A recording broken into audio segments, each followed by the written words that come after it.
Following is an interview which took place on May 25th, 1975 in Latoka, Fiji, which was later broadcast on a local radio station. Why did you choose to go to America and propagate the teachings of Lord Krishna in a Western country? Because Indian people being subjugated for at least 1,000 years, they have lost their original culture. And being poverty-stricken, they are simply after money, by hook and crook. So, in the Bhagavad Gita, it is said that bhogai sajja prasaktana taya apuhita chetasa.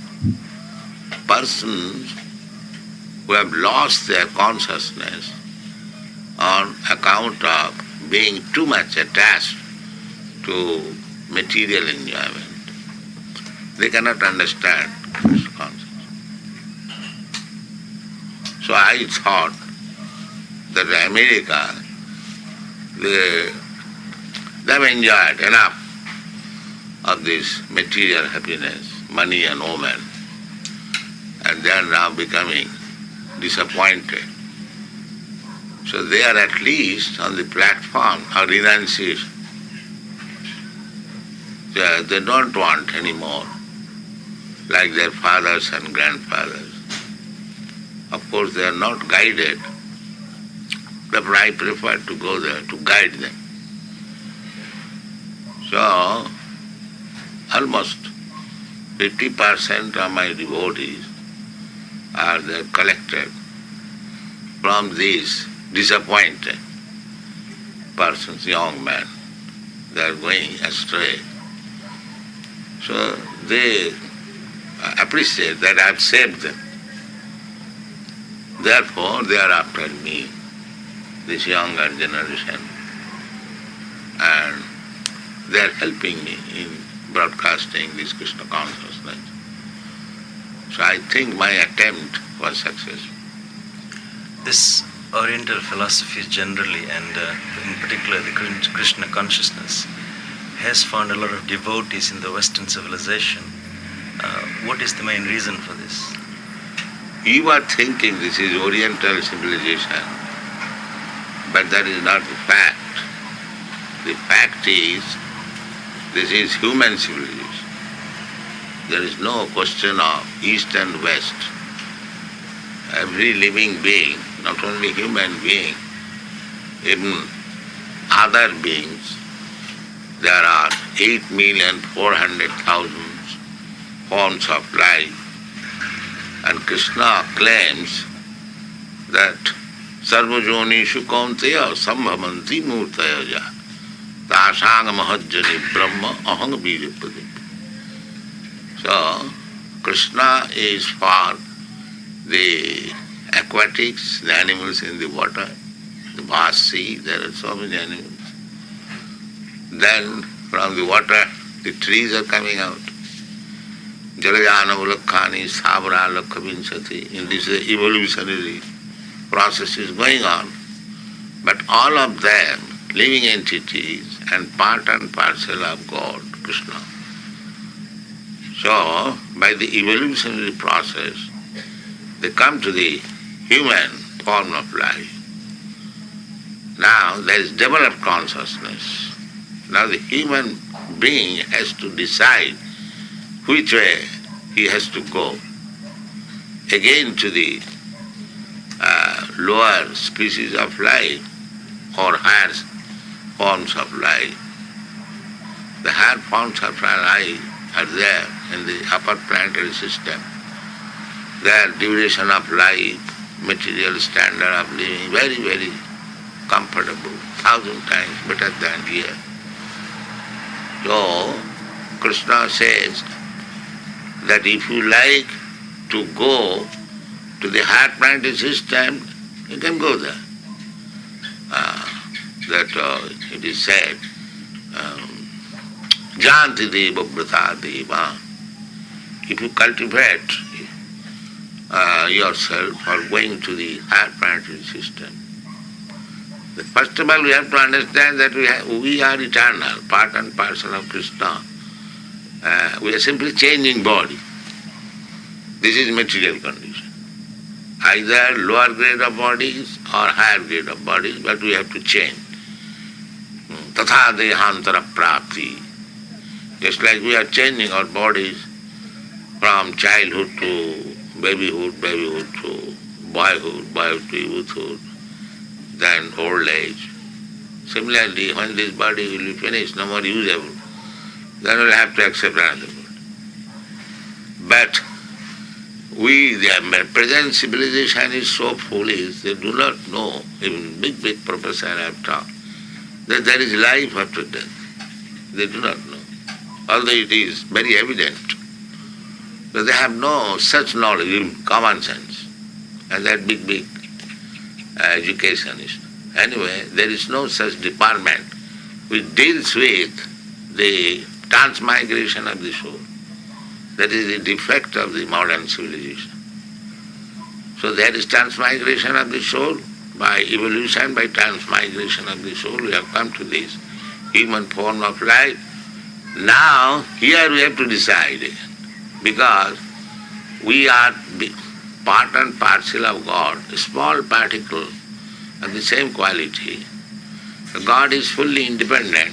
We have got also a little independence. So God does not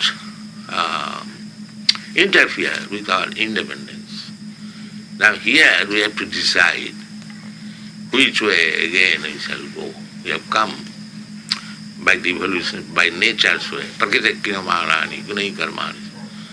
Nature has brought us and given us a chance whether we shall go to our original spiritual life or we shall remain in this material world by changing body one after another. That is to be decided. Krishna consciousness movement is educating people. Stop your so-called material advancement. You come again back to home, back to God. Therefore our paper's name is Back to God. Don't make any false advancement. You will never be happy.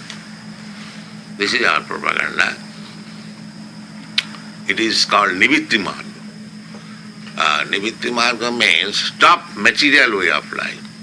Begin spiritual way of life and come to Godhead, Krishna, back to home, back to Godhead. Tattadehang punarjanmaneti.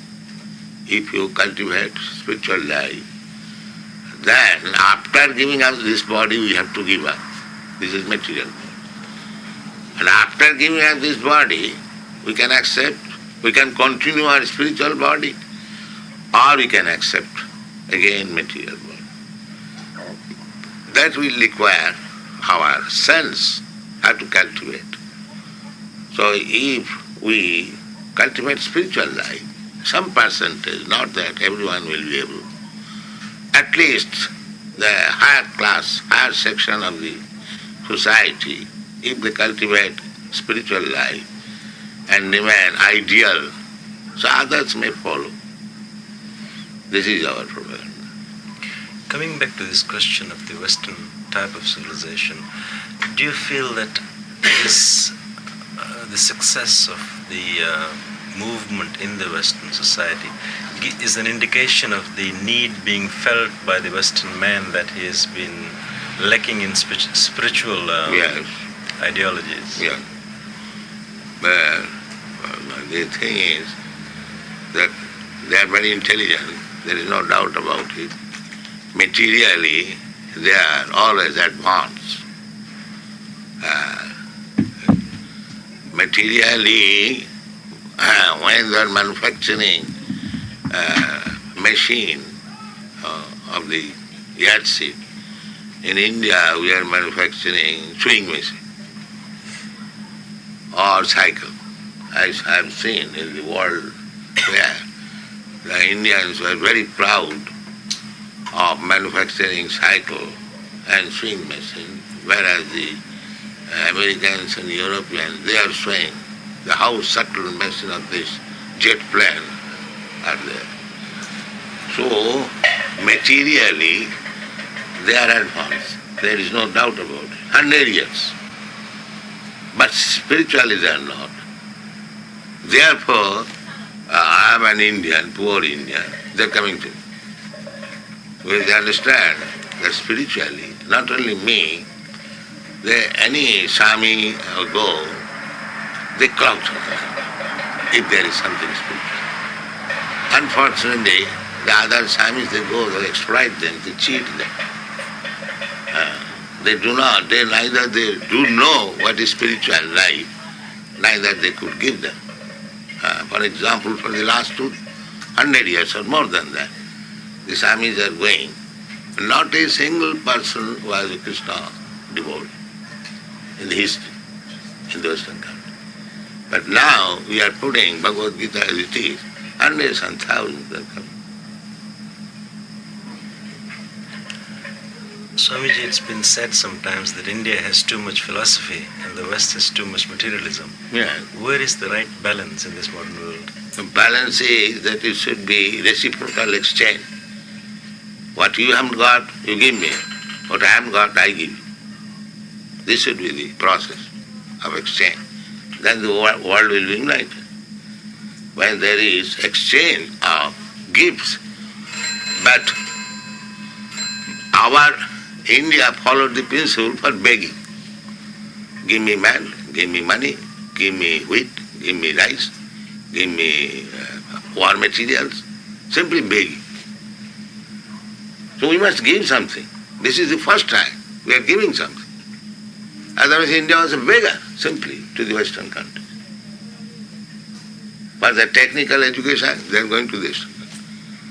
And when there is war, they are asking, please give us war materials. And when they give war materials to Pakistan, we become envious. But you are also taking rice, dal, for me. So why should you remain beggar? Finally, Swamiji, what is the relevance of Krishna consciousness in our modern society? What would be the relevance of Krishna's teaching in relevance when you are spirit soul. You are not this body. This thing first you have to understand. Aham Brahmasmi. That is India's philosophy, that I am spirit soul. And if you realize Brahmasmi, Brahma Bhuta Prasannatma, Nasuchati. As soon as you realize that you are not this material body, you are spirit soul, then immediately you become jolly. Prasannatma. Prasannatma means na suchati, na kankati. He has no more any hankering for things which he does not possess.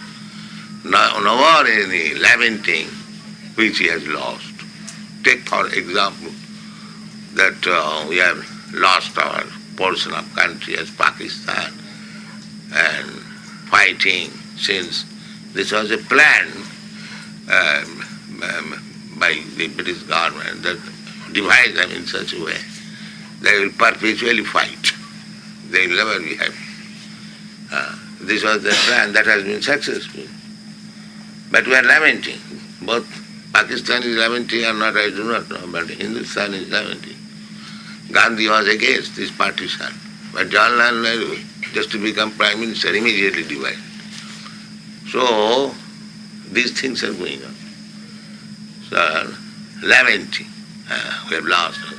But if you take this Krishna consciousness movement very seriously, you can make the whole world Hindustan. Thank you.